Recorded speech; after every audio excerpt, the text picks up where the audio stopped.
Welcome back to Weird Careers. I'm Eric. And I'm Danny. All over the world, people have jobs. And some of those jobs we don't even know exist. There are professions that we don't know much about. And there are jobs that aren't, let's say, dinner table friendly. Well, we're here to explore all of that on this here podcast. We will be interviewing workers from all over the world about their strange and interesting jobs. That's right, everything from specialized retail to sex work. Plus, everything in between and outside of said box. Oh, and if you're not already, please make sure that you are accompanied by an adult for this podcast. It can get spicy. Throughout the course of this series, we will take a deep dive into each and every career we stumble upon. Do you think that you have an interesting job? Maybe you do. Maybe your neighbor does. Maybe your best friend or your weed dealer. Okay, maybe not that last one. But if you do, stay tuned to the end of the show on how to get a hold of us. On today's episode, we have Dave Bosch, who is a land surveyor. Dave, welcome to the show. Well, thank you. Oh, no, well, glad to have you on. Glad to be here. So, what is your job? Well, my job is it's a very difficult job to explain. Basically, what it is I find the historical boundary of a property, or I will create a boundary for a property that has not yet come into existence. And with that boundary, I take into account the relationship to other boundaries and other features near the boundary. It's a very difficult and cryptic explanation, but it'll all make sense in the end. I was gonna say let's break this down, and I think by breaking this down, we'll be able to get to the nitty gritty of exactly what it is you do. Yes. So we're talking about boundaries, borders, and stuff like that. So what kind of ways are you marking that you're finding? Well, as a land surveyor, we have to act a little bit like a historian.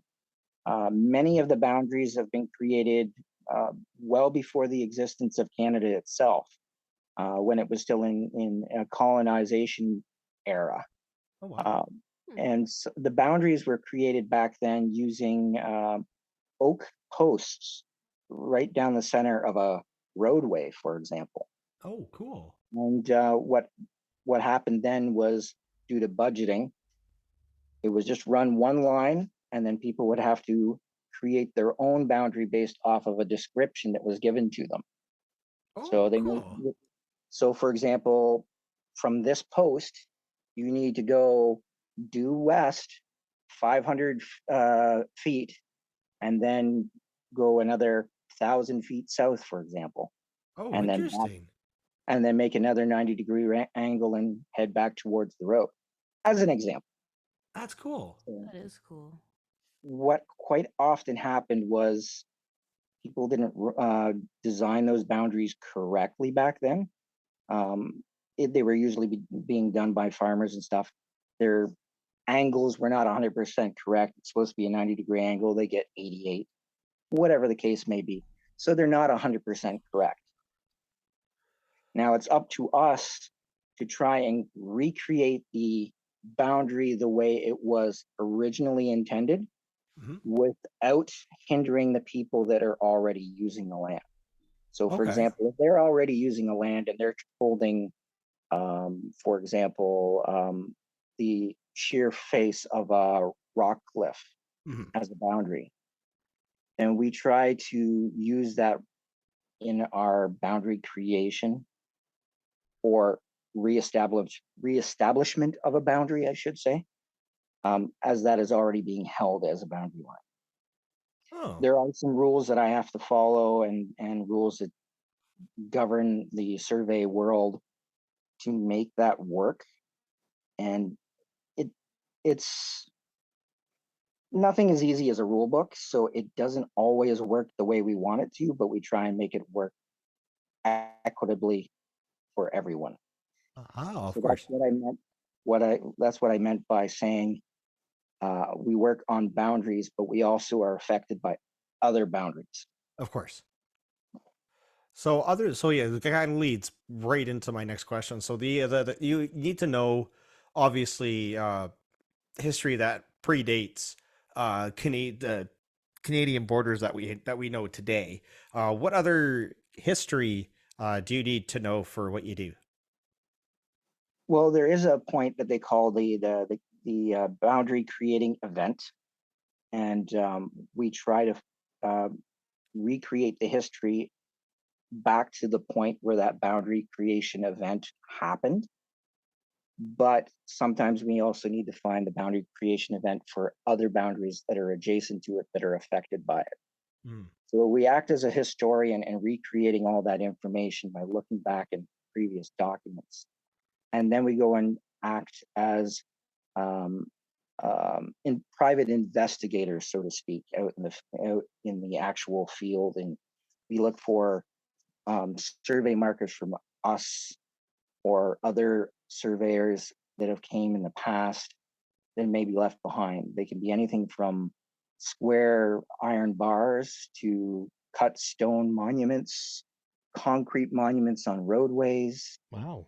There are probably about a dozen different ways of establishing a property corner or a marker.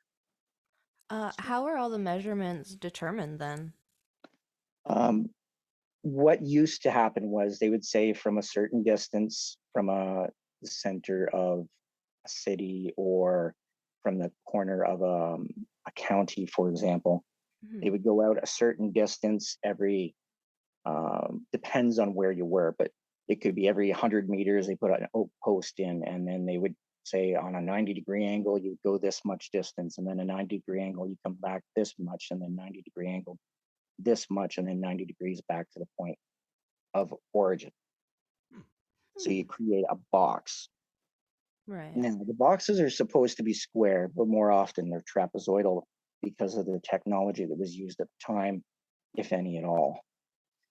Farmers would tend to walk in a certain direction, but they got to clear cut the forest themselves to run that line because the surveyor didn't do that.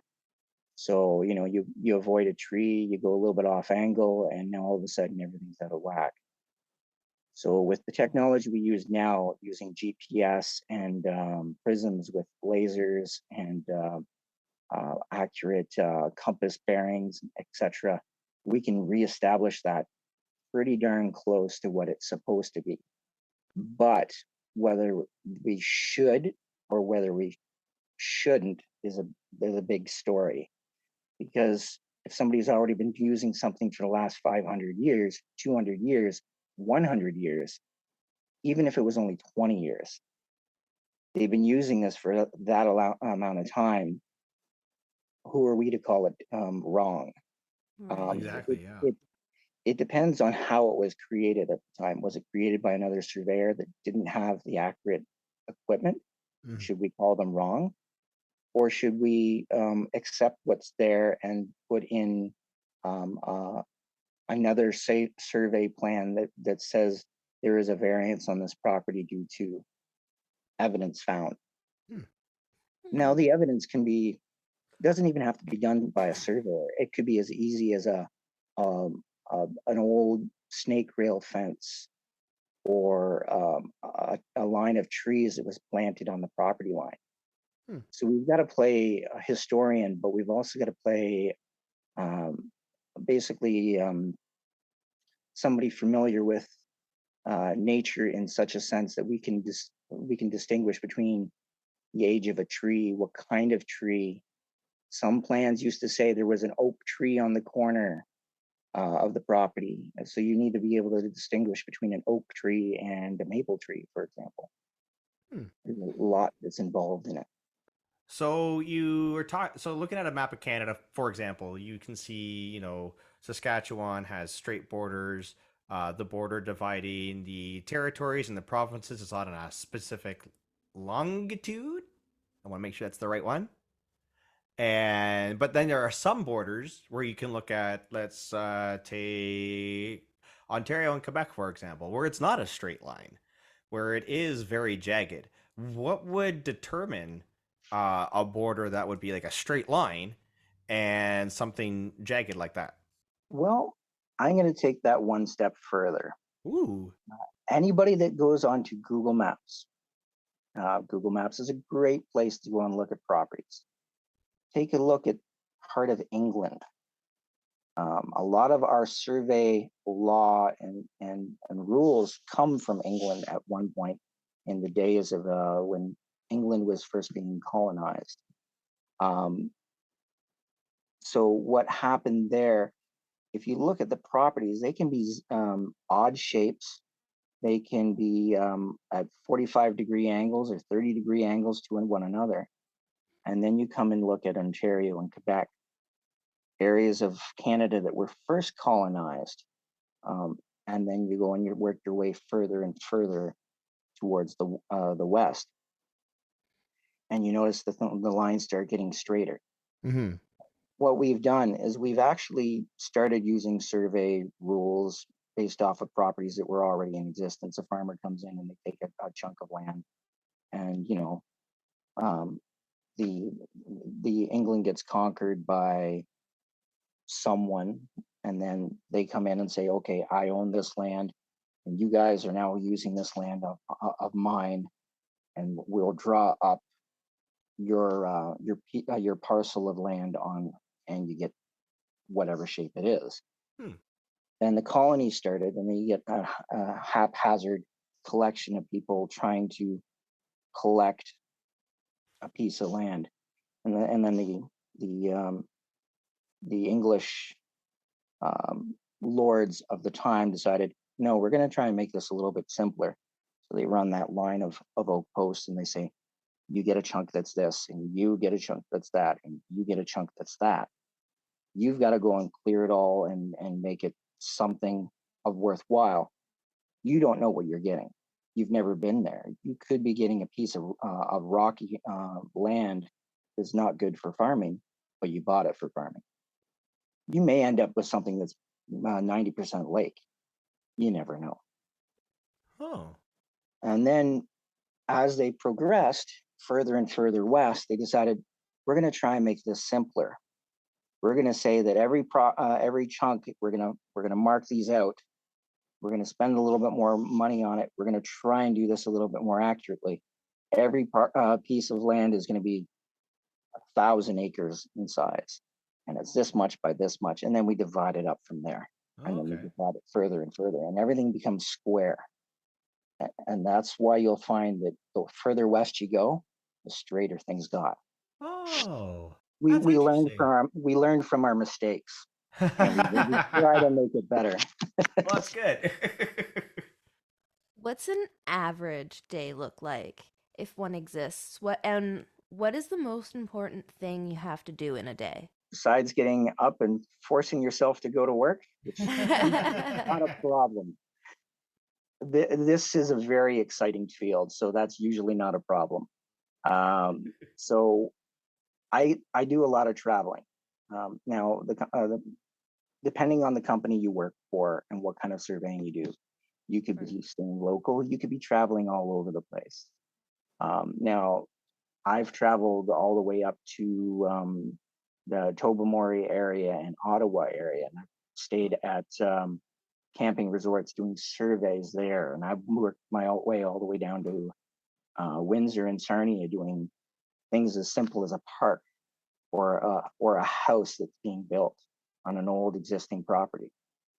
Every day can be something entirely different. That's true. And the things you will see when you go to some of these places can be drastically different.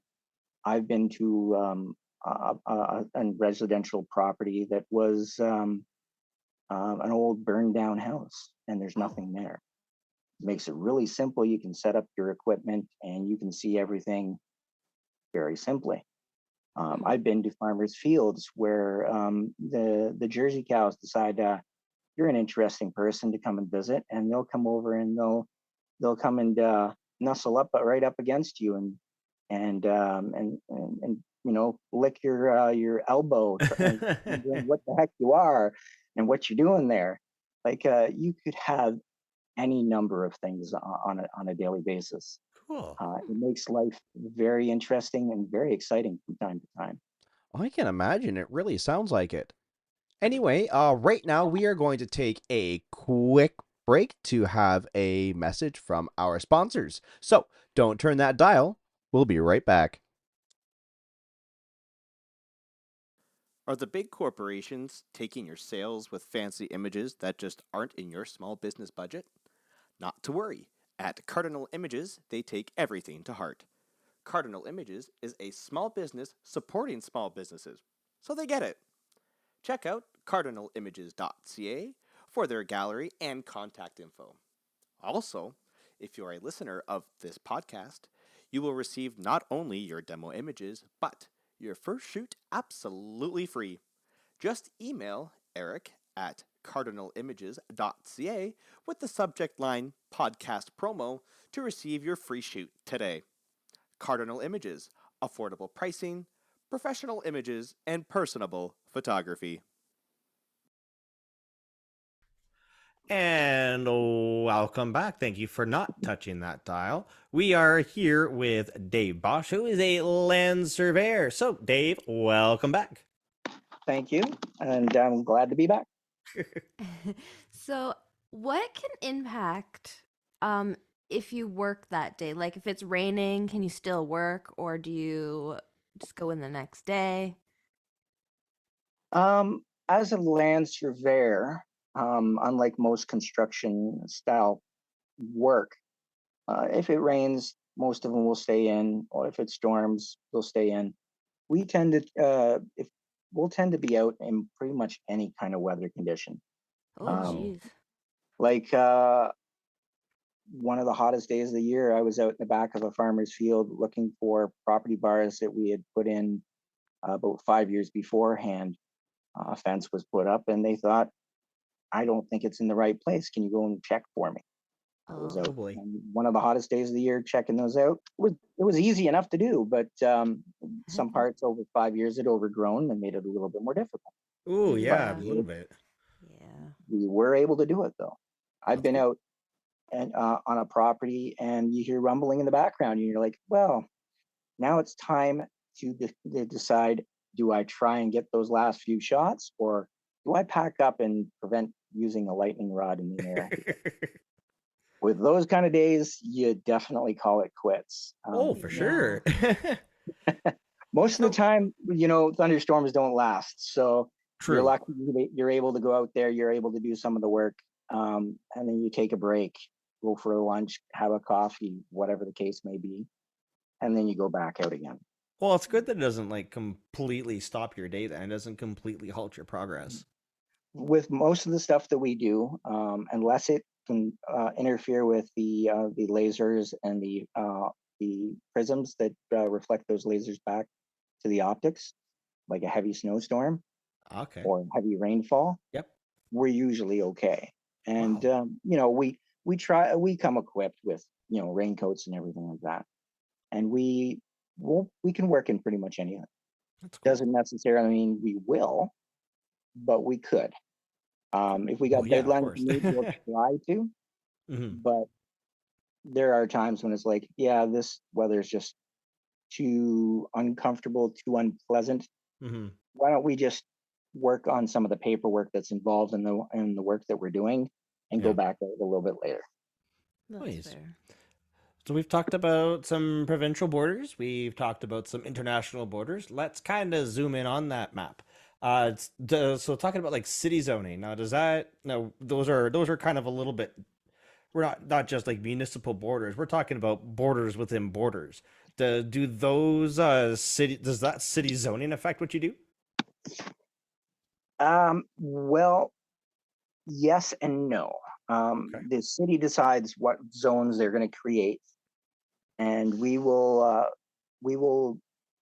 uh, create the boundaries regardless of what the zone is. Oh. The only effect it really has on us is the amount of survey markers we need to put in inside a city. If it's considered inside a city, we have a law that will tell us, well, we've got to have one every 300 meters, for example, Oh, okay. or every 150 meters, Hmm. depending on what the municipality requests. May alter it, but usually it's like 300. And if it's rural, it could be different still. Oh, wow. So that does affect us. The actual creation of a property is not reflected by what kind of municipality or what kind of zoning it has. Okay. The topographics that we do, which is basically tying in what's the way to put that? Basically the landmarks on top of the property's surface and how they relate to the boundary. So if there's a fence and how close it is to the boundary, or a building or a shed, a driveway, a hydro pole, all those things we will create a data point, and we'll give that to engineers for their design of that property. Now they'll have more of an effect by what those zoning laws are, Mhm. whether they can build a house or whether they have to build a factory or a store or something on that line, depending on those zoning laws. So we need to take that into account when we're creating those data points for the topographics, because we got to remember what they are going to need. But Huh. other than that, it doesn't affect us as much. So that kind of leads perfectly right into my next question, which is you look at the topography, essentially, you're looking at the geography of the areas that you're mapping out. Now, what does that information need? Why would a client need that information? Let's say, for example, I mentioned earlier a house that burned down. Hmm. Now, in order to put a new house up, you kind of need to know what space you have available, Okay. Yeah. right? So if your property is 30 meters wide by 50 meters deep, you need to know that, because Mhm. a 60-meter wide house isn't going to fit on a 30-meter wide property, Oh, for for sure. example. So you'll need to know the size of the property. Hmm. You'll need to know where everything is on that property. But maybe the garage is still in great shape and you want to keep the garage, but you need to rebuild the house. Okay. Some zoning bylaws state that you have to have a property that's no larger than a certain percentage of, or a house that's no larger than a certain percentage of the property size. Oh. Huh. But there are exceptions. If you have an older home, they may let you grandfather in the size of the property. So it may be, let's say it has to be 5% of the size of the property, but the one that you had was 7. They may allow you to go with 7, but you need to Okay. verify that with the topographics. Now, if the house had burned down, you may not be able to shoot the exterior walls, but maybe there's still a foundation that can prove that 7%, for example. So we have to take all those little pieces of data, put it together so that an application can be put into the municipality for whatever you want to design on the property. Hmm. It also is necessary to know where the water flows. Mm-hmm. You don't want the water flowing into your basement. Well, I You guess also not. No. No, No. no, not and you definitely particularly. no, and you definitely don't want it flowing into your neighbor's basement, because that'll Well, probably be no. expensive. Well, that's So interesting. That's cool. we get that information so that the engineer can design where the water is going to flow. Mm-hmm. But it's not as simple as saying, okay, this spot is at 1 meter higher than this spot. But you also need to know what kind of material it is. Oh. For example, asphalt or concrete doesn't let water through as well as, for example, grass or sand. Oh, So okay. if you were to design a property with a driveway in the front, then you'd need to know where that water is going to flow, Hmm. Oh, because that cool. water is going to stay on the top. Whereas if it's grass next to the driveway, an engineer may know that I'm going to give an arbitrary number. Let's say 5% of that water per linear foot gets absorbed. Mm-hmm. So over X amount of feet, that water is fully absorbed into the ground. I'm just guessing at whatever the percentages are. Oh, yeah. Hmm. But That's it's neat. up to us to give them the information. We give them the tools to do their job. Mm. And once they've done creating whatever they need to do, we may get called back out to the site and say, okay, we need to place this new building here.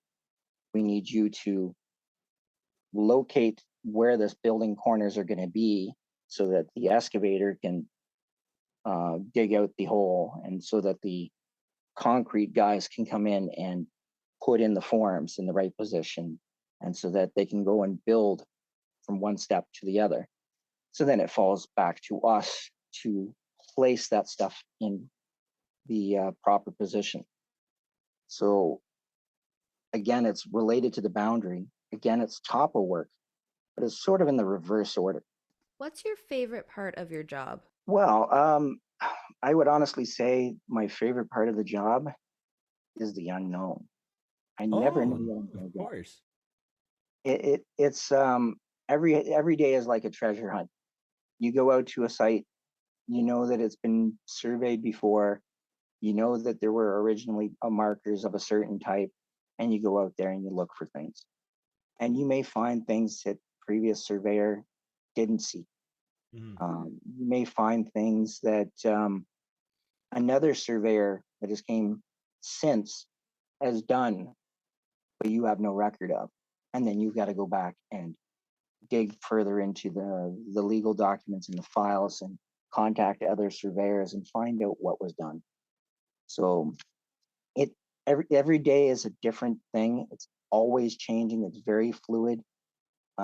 It definitely stimulates the mind. You're always thinking. You're always reinventing the wheel with whatever's going on around you. It makes the job so much more interesting than an average job, and I love it. That's awesome. I'm glad that you're really passionate about what you do. Now, with that being said, obviously there is the flip side to that. What is the least favorite part of your job? Well, I would honestly say the the times that you have to deal with certain types of weather. That Of is course. definitely going to be the least pleasant part, Mhm. but you can even make that work if you really want to. Like there's a lot of paperwork involved in doing survey work. Whenever you find stuff, you've got to do the mathematics, and you got to write down how you've come up with your solution on paper. Usually, it's a sketch with the border and the adjacent borders around it on there. So you always can do that when the weather goes and turns south on you, so to speak. So it's not always a bad thing because it gives you time to work on things that you kind of need the time for anyways. Now you have an True. excuse for it. So there's really not that much of a downside. There's really because it's really all coming up, Dave. It is all coming up. Well, before we let you go, we just wanted to say, give you a huge thank you for coming on tonight. Even though we've rescheduled a few times to make this work, we really appreciate you taking the time to sit down with us today, Dave, and talk to us about what it is to be a land surveyor. Well, not a problem. I'm glad I was able to help others learn what I do, and who knows, maybe somebody else might be interested in this. Maybe a high school kid or a college kid might be looking at this or listening to this podcast and think, you know what, that might be something for me. And we're always looking for people. If anybody wants more information, I'm more than happy to give it. Absolutely. Yes. If you are looking for more information on any of the careers on this podcast, please feel free to shoot either myself or Danny an email at weirdcareerspodcast@gmail.com. Now, Danny, over to you. What did you want to be when you grew up? Oh, I was probably one of the geekiest kids growing up. I I, like many other kids of my age, with the space shuttle program and being as predominant at the time as it was, I was always wanting to be an astronaut. I started Nice. reading astronomy magazine and Sky and Telescope magazine when I was like 8 years old. That's awesome. I love I it. just never got into that. So There's a lot of science involved when it comes to that. And there's like a lot of physical training too. I don't Oh, blame you absolutely. for not wanting to get into it. I will say one thing. If Yeah. anybody from NASA is listening to this podcast right now, I am willing to volunteer to be the first surveyor on Mars. There you go. There you I will, go. I will make a nice survey of Mars and have it all nicely partitioned out so they can just come in and sell off the little segments to whoever they want. Love it. All right, NASA. There it is. Dave Bosch, your first land surveyor for Mars. Awesome. Thank you so much again, Dave, for coming on today's show. Really appreciate your time today. Thank you for having me. Do you have a cool or interesting job? You never know. Believe it or not, your 9 to 5 may be more interesting than you think. So don't be shy and shoot us an email at weirdcareerspodcast@gmail.com. Also, if you liked us, please give us a 5-star review on wherever you're listening to us. It really helps us to get seen. Thanks for tuning in and exploring with us. We hope you will join us next time. And until then, I'm Eric. And I'm Danny. Cheers. Cheers.